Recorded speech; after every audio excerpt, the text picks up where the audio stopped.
to start by talking about standards. And we have expressions that we use when we talk about setting certain standards. You might say you set the bar, or you establish home base, or just creating goals. Companies talk about that quite often. Companies set production standards for employees to meet. That way they know that they will remain profitable. That's why you then have accountants who come in and they crunch the numbers and come in and tell you how hard you have to work, even though the accountant has never done that job before in his life. You know, that makes people a little uncomfortable with accountants and number crunchers. But even in the church, we may set standards to articulate specific goals, such as should we focus more on ministering in the inner city or in the rural areas? Do we focus more on domestic missions here in the United States or international missions? It sounds wonderful if we would go around and say that the church will minister to anybody, any place, at any time, but I don't think that's a realistic goal. The fact is, some churches have established themselves in certain areas of ministry that they are better at certain things than others. And that's why God has many different churches all throughout the United States. That way we can reach all different kinds of people. So you don't want 100 churches focused on the inner city people and only 3 focused on the suburban and rural areas, for instance. These are the kind of things that we have to consider when we set standards. Now, the important thing to know is to know what you are trying to accomplish. And I'm not talking about companies saying, well, we want to make more money this year than we did last year. Okay, that applies to everybody. That's not very helpful. Companies go and they work up a reasonable budget, for instance, and that becomes your financial standard. And a good specific standard in the church would be like, we want to commit to financially supporting 3 more missionaries than we did last year. That would be a specific standard to set. Maybe you meet that standard, maybe you fall short of it.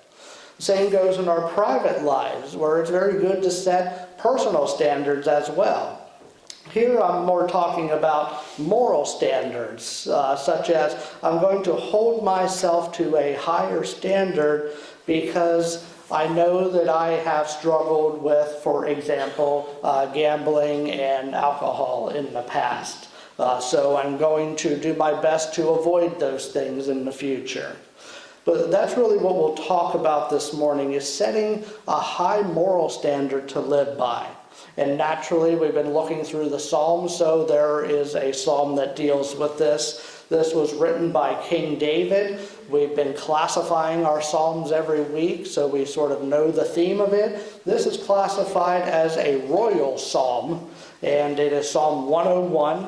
We'll read it in its entirety because I believe it's only 8 verses. If you're following in your Pew Bible, you'll find it on page 427. And we'll read the word of the Lord at this time. I will sing of your love and justice. To you, O Lord, I will sing praise. I will be careful to lead a blameless life. When will you come to me? I will walk in my house with blameless heart. I will set before my eyes no vile thing. The deeds of faithless men I hate. They will not cling to me. Men of perverse heart shall be far from me. I will have nothing to do with evil. Whoever slanders his neighbor in secret, him I will put to silence. Whoever has haughty eyes and a proud heart, him I will not endure. My eyes will be on the faithful in the land, that they may dwell with me. He whose walk is blameless will minister to me. No one who practices deceit will dwell in my house. No one who speaks falsely will stand in my presence. Every morning I will put to silence all the wicked in the land. I will cut off every evildoer from the city of the Lord. May the Lord's blessing be added to the reading and hearing of his holy word. It's not very clear when David wrote this psalm. We don't know if he was rather young or middle-aged or old. It seems to me that it probably would make more sense to assume that he may have written it earlier on in his reign as king, but we can't say that for sure. He seems to be considering how he is going to go about leading the people of Israel in righteousness as he becomes their king. And if I'm right about that, then that raises some significant issues. What I mean is when you read the rest of the Bible, you see that David's life was virtually a living soap opera that was complete with power struggles and lust and murder, manipulation, conflict, adultery, betrayal, and even more than that. If you know even a little bit about what kinds of sin David was involved in, you might read about this righteous standard that he sets for himself in Psalm 101, but then you know how he didn't live up to that standard. And you might think David is the ultimate hypocrite out there.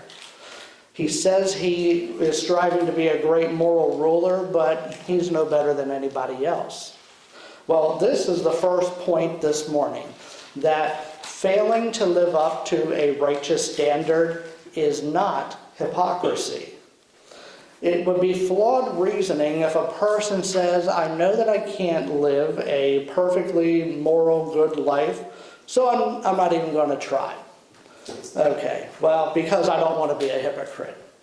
You see, what is hypocrisy is to set a certain standard for yourself and a different standard for other people to live by.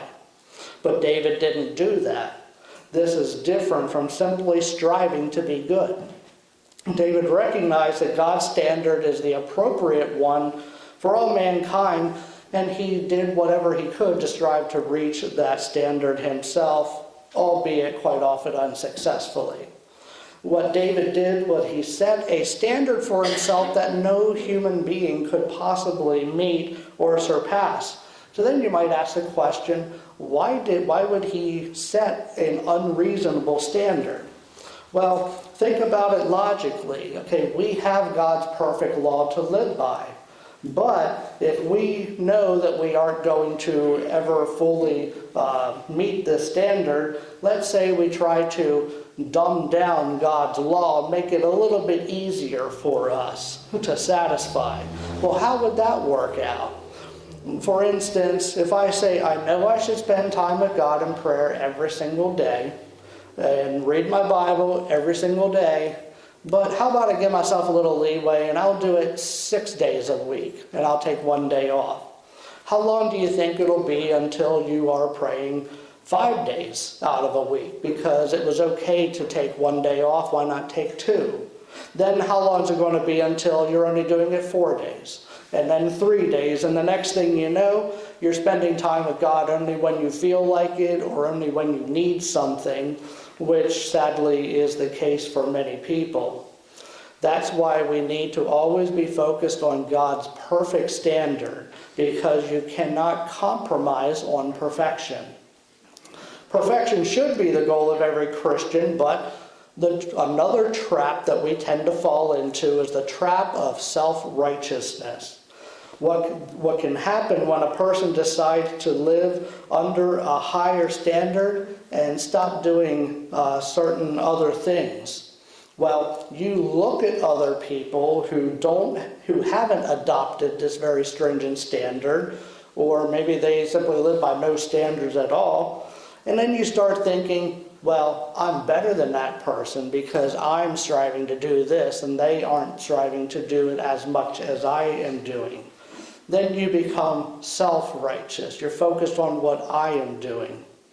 Jesus addressed the dangers of this exact situation in Luke chapter 18. He said also he spoke this parable to some who trusted in themselves that they were righteous and despised others. 2 men went up to the temple to pray, one a Pharisee and the other a tax collector. The Pharisee stood and prayed thus within himself, God, I thank you that I am not like other men, extortioners, unjust, adulterers, or even as this tax collector. I fast twice a week, I give tithes of all that I possess. And the tax collector, standing afar off, would not so much as raise his eyes to heaven, but beat his breast, saying, God, be merciful to me, a sinner. I tell you, this man went down to his house justified rather than the other. For everyone who exalts himself will be humbled, and he who humbles himself will be exalted. What all too often happens is people who devote their lives to holy living begin to shine the spotlight on themselves rather than on God. And as Jesus says, they trusted in themselves that they were righteous. What we as Christians need to realize is any success that we have in holy living is because of God and not because of us. Even though there are some pitfalls that Christians may fall into by trying to live the best lives that we can, it's still not a reason to avoid trying to live a better life. In the Psalm, David has some wise words for us as he writes in verse 2, I will walk within my house with a perfect heart. Well, the first step in living a righteous life is to live righteously at home, as David tells us. For the person who's living righteously, there should be no difference if you are in your room at home where no one can see you, or when you're sitting in a pew on Sunday morning in church. That's the standard David set for his behavior, to be above reproach, and people are concerned that their public life is above reproach, but what about your personal life then? David knew that his public life could not be righteous if his personal life wasn't in order first. As I suggested earlier, David wasn't always able to live up to these standards, but at least we need to give David credit that he attempted to live righteously, whereas millions in the world at this exact moment don't even make any attempt in any way to be pleasing to God. Some people aren't concerned even about hiding their sin. We live in an age where it's sort of the normal thing now to even flaunt your sin out for all to see. But the difference is, when David's sin was exposed, we see a significant difference from others as David hated himself for what he had done, and he went to God humbly and repented before him. It's not just a case of, I'm sorry I got caught. When you read, for instance, Psalm 51 is a really good one. Read that one and you can tell he's not just sorry that he got caught. He's truly sorry for what he had done. And I believe the message in Psalm 101 is so important for Christians that I would be doing you a great disservice by just leaving it at that and telling you, okay, go out there every day and give it your best shot every single day, and hopefully it works out well for you. What we need are practical suggestions on how to apply this to our lives. Well, first, what's the foundation of living a good Christian life? I would put prayer near the top of the list. Bible reading as well. Those are related because we have prayers in the Bible, so that makes sense. But what often happens? Life gets in the way. This comes up or that thing comes up and it disrupts my time with God, so I cut it short, or I might even skip it today because I got a full schedule. Then tomorrow, well, I look at my calendar, that's already busy, and the next day doesn't look too good either.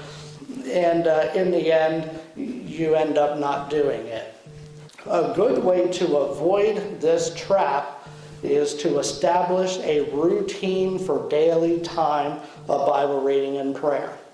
It works best if you choose a time of day when you think you're least likely to be interrupted. I remember when I first became a believer at church, they were talking about, the best time to pray is always get up early in the morning when you're fresh and do it. And it's almost like you want to get it out of the way. That way you can have the rest of your day. And to me, it didn't quite make sense. First of all, I'm not much of a morning person. I got to get up at 5:30 to go to work or around that time.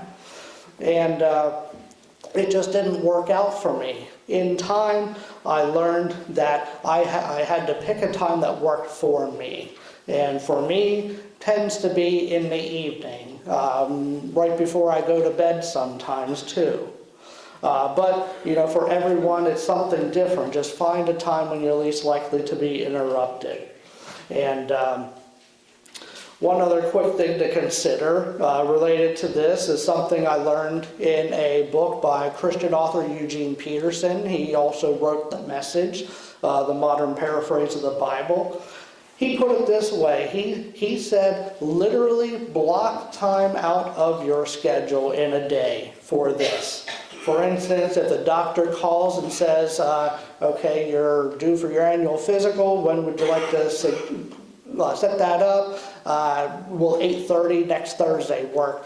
You look at your schedule and you say, well, you don't say this, but you think, my prayer time is from 8 to 9, so I'm sorry, 8:30 doesn't work. I already have something scheduled. You're not lying, you have something scheduled. And if it is that important to you, then that's a legitimate reason to pick another time for that appointment then. And they're going to have other dates available that you can go.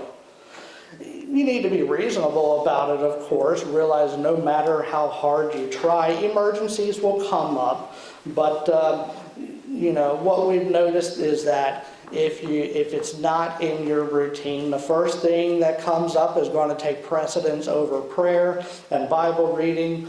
And we just have to set priorities in our lives. Is it that important to you that you work this into your schedule every single day? Give God the time that He deserves.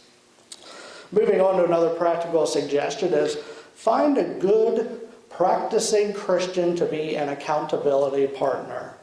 Someone you trust to keep you on the straight and narrow. This is not a person who moves in and runs your life. You set parameters. This is what I would like you to do. I want to do this specific goal, whether it is read the Bible or pray or whatever it is.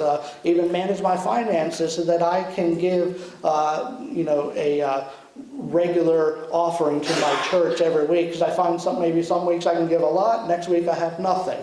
Whatever it is, the person though can't be too much of a close friend because they got to be able to be firm with you. And if you're too close a friend, sometimes it doesn't really happen.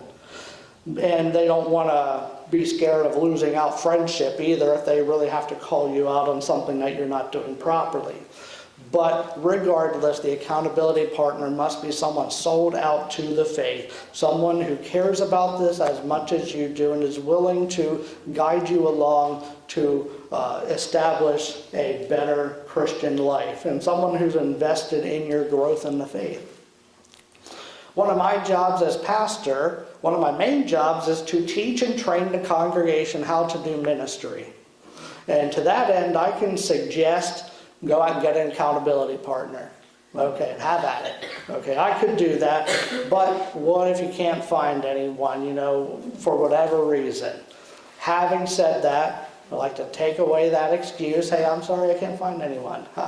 Well, you found someone right here. Okay, I am willing to do this for anyone here, honestly. My contact information is in the bulletin every week. Call me, email me, text me, whatever, carrier pigeon, whatever you have to do. If you're interested, I am willing to help that, because excuses only help the enemy that much better. So I don't want to do that. So this is an open offer to everybody. I will be your accountability partner if you so choose. And regardless about accountability partners, we talked about the routine and all that. One more thing you could do, and this is more for the mature believers, which is to disciple another person. Discipling is taking an interest in the spiritual development of another person and growing yourself as a process. It's a great relationship where they grow and you grow at the same time. Maybe the initial reaction that people have with this is, that's pretty strange. I don't know anyone who's actually ever done that. Maybe so, but it's got to start with one person, so why not you? I believe the best way to learn something is to teach it. And when you enter into discipling relationship, you teach. And by teaching, you learn more in the process.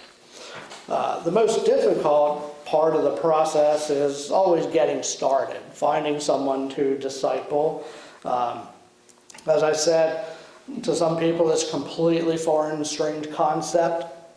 So you really have to sell someone on the benefits of it. But if the Lord ever opens the door for this kind of a discipling relationship, please take advantage of it, because it's a great way to grow in your faith. I hope that these suggested practical ways are helpful to you. Maybe your mind is spinning right now trying to process all this and think, how can I fit all this into my life? I think it bears taking a quick trip back to review where David took us first. He set a high moral standard for his life, but we need to remember that failing to reach that standard doesn't make you a hypocrite. It just makes you a sinner saved by grace is all that it is. Just beware. Again, common slander against Christian is because you are a hypocrite. You're doing things that you say others shouldn't do. That's not the definition of a hypocrite. David also expresses the importance for Christians to keep your house in order, and that will drive the rest of your life. This is an issue of avoiding sin and temptation, not putting yourself in positions of temptation that makes it easy to fall into sin. It's about living as much of a transparent life as you can at home and in your public life too. If you're genuine in your faith, you don't have to worry about living a double life. Well, what can I say to these people? And then this group over at work, I can't say this, or I can, or whatever the case is. Then we pull it together, and I gave you some practical suggestions of how to live out your faith. Bible reading, prayer, they seem to be obvious.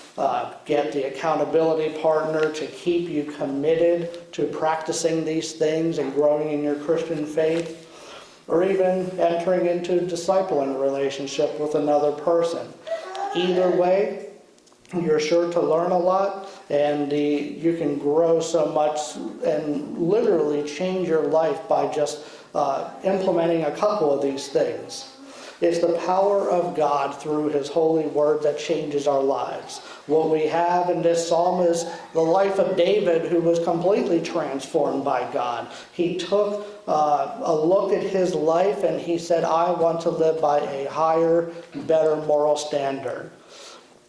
The Bible is truth, so it doesn't sweep all these sort of details under the rug either. We read the rest of the Bible and we see time after time how David failed.